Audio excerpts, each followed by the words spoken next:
Let's say I'm playing against the Lakers. I'm playing against, Caruso, and his job is to stop me. I'm coming at him 100 miles an hour, right? Where do I take my break? Defense. On defense. Yeah. He's in the corner. I'm doing this. What is he gonna do? Sit in the corner. I don't have to look at him, which means is I'm never gonna be in foul trouble. So if you look at Booker and Chris Paul, the only time Booker was in foul troubles is when Dennis Schroeder was going off. Because now you have to guard that. But wait, isn't that simple basketball for any team, any situation? If I want to put an offensive player to work, go at him. Yeah, that's you. To stop a lion, you need a lion. You need someone just as aggressive because you put pressure on each other. Now he's working on both ends of the court. So what ends up happening is if that offensive player is allowed to play one-sided basketball, meaning this guy is not a threat. Now you have a lineup which when people say, oh, the Lakers is this and this, true. It's the lineup more than the players. Here's why. If you have Anthony Davis and LeBron James, right? And then you have 3 non-shooters or 3 non-creators, right? You're gonna be in a corner, slot, right? While they're trying to do their pick and roll.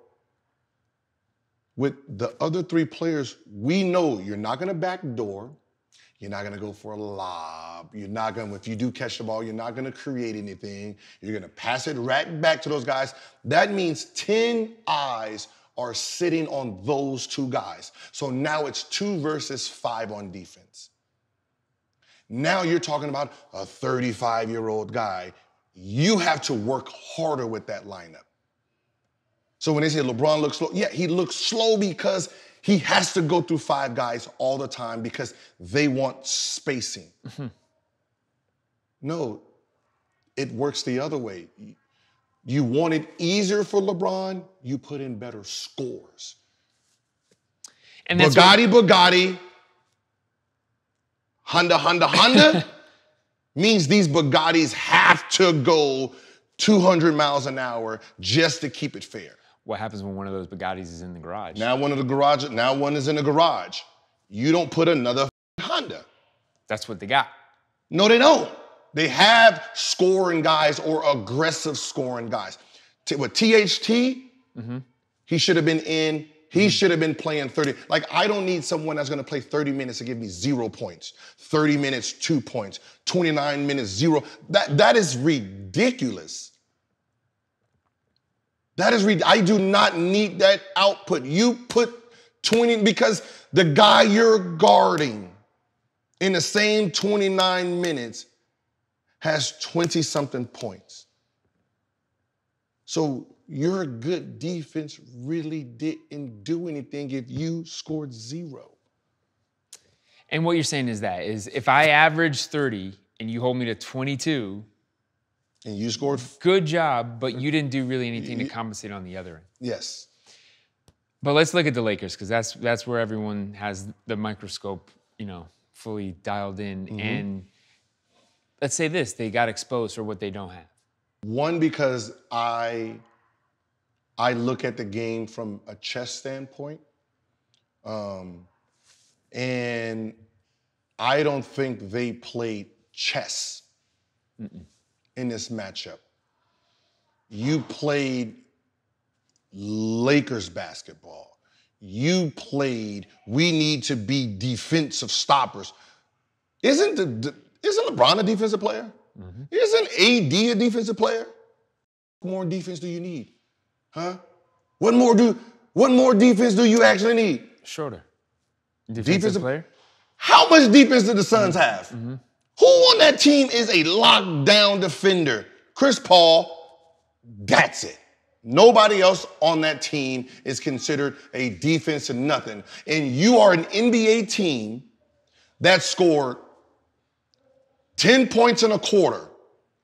In a 12-minute quarter, 10 points. So what are you doing offensively that gives you 10 points against a group that don't actually play defense? That is not Kawhi Leonard over there. That ain't Rudy Gobert over there. That ain't a Paul George over there. That ain't Klay Thompson over there. That ain't Draymond Green over there. And you managed to score 10, 15, and 16 in quarters?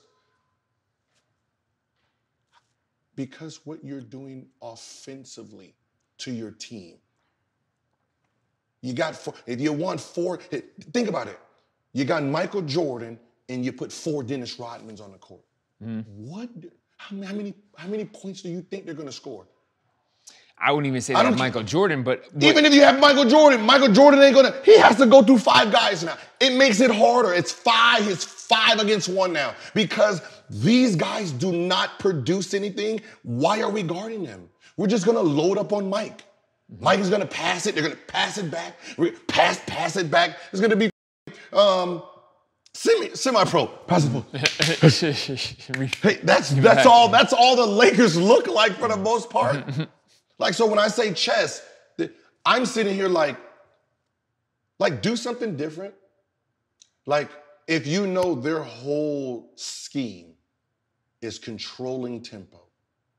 Chris Paul, the best point guard in history, assist to turnover ratio.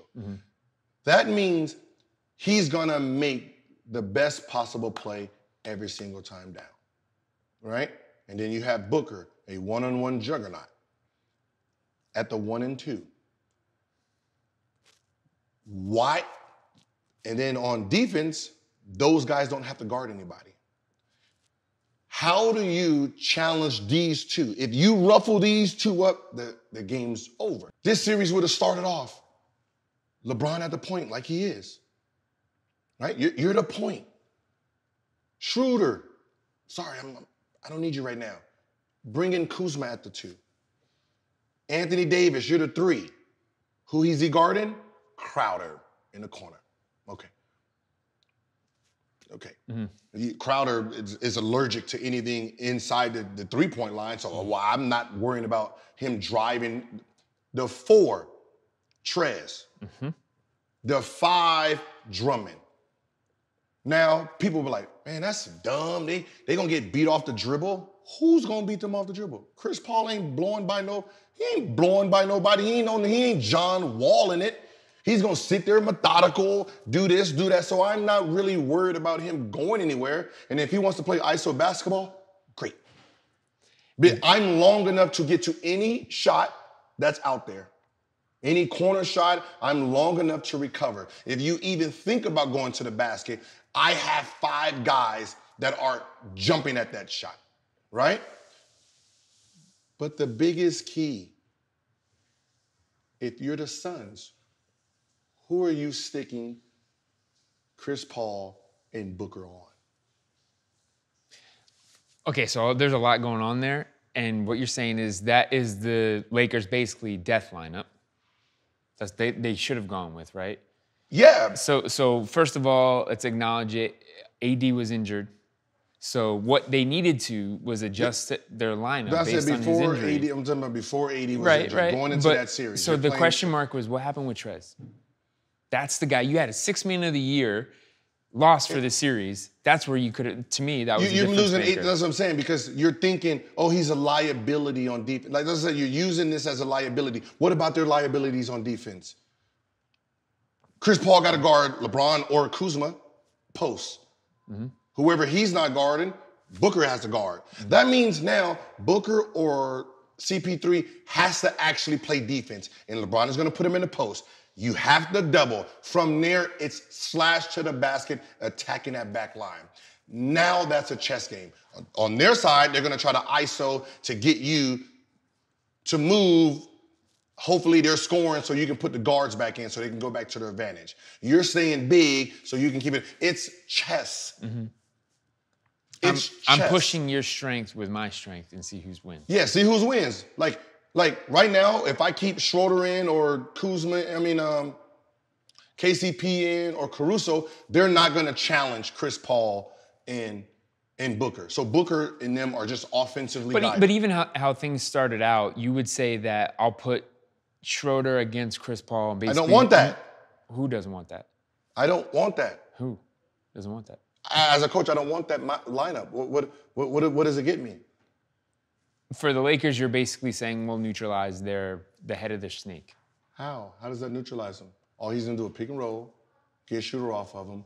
Shooter's now with a big man, Aiden, right? But shouldn't you say I'll let... Think about it. Shooter's with an Aiden because they switch everything. So Shooter's down there with an Aiden. They're gonna pass it to Aiden, right?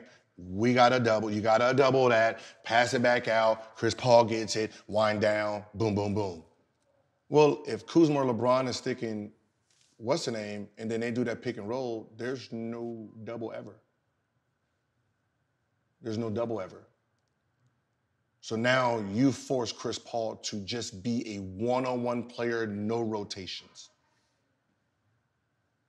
which is going to turn into a jumper, step-back jumper somewhere, because he's not athletic at this point to really get to the basket over all these guys. Same thing with Booker.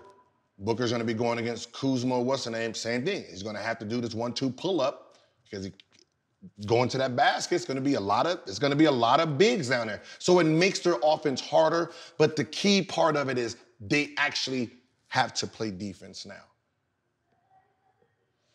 And that's the key. See, I knew it was a problem.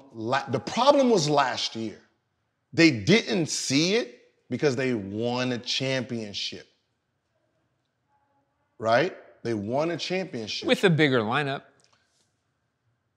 No, it was the same thing. Well, I mean, yes, you still have Drummond, you still have Gasol, they still have bigs like that, but they use what I'm saying is to an advantage. But you were playing. You lost 2 games to a mediocre team.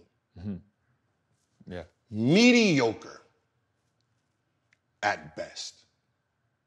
Like that's real. Like you see what happened this year. Like even take away this year, right? And people say like, Miami is nice. Miami's nice. Okay, if they're that nice, is anybody on that team a top 20 player? Right? we talked about that. The thing is they overachieve. Anybody on the top 20? No. No, right? It's like you're trying to give away a championship with the lineups you're putting up. Like I was looking at lineups like, yo, how are you not complaining about this? Like I will be furious as an offensive player that your man is just sitting there doing this to me. Like damn, like back cut or something, do something. Like make him move. He's just looking, and I'm gonna pass it to you. That was a weakness that got you're gonna exposed. pass it back. Like I don't no. That's why like certain guys should have been in. This was a series where you needed offense.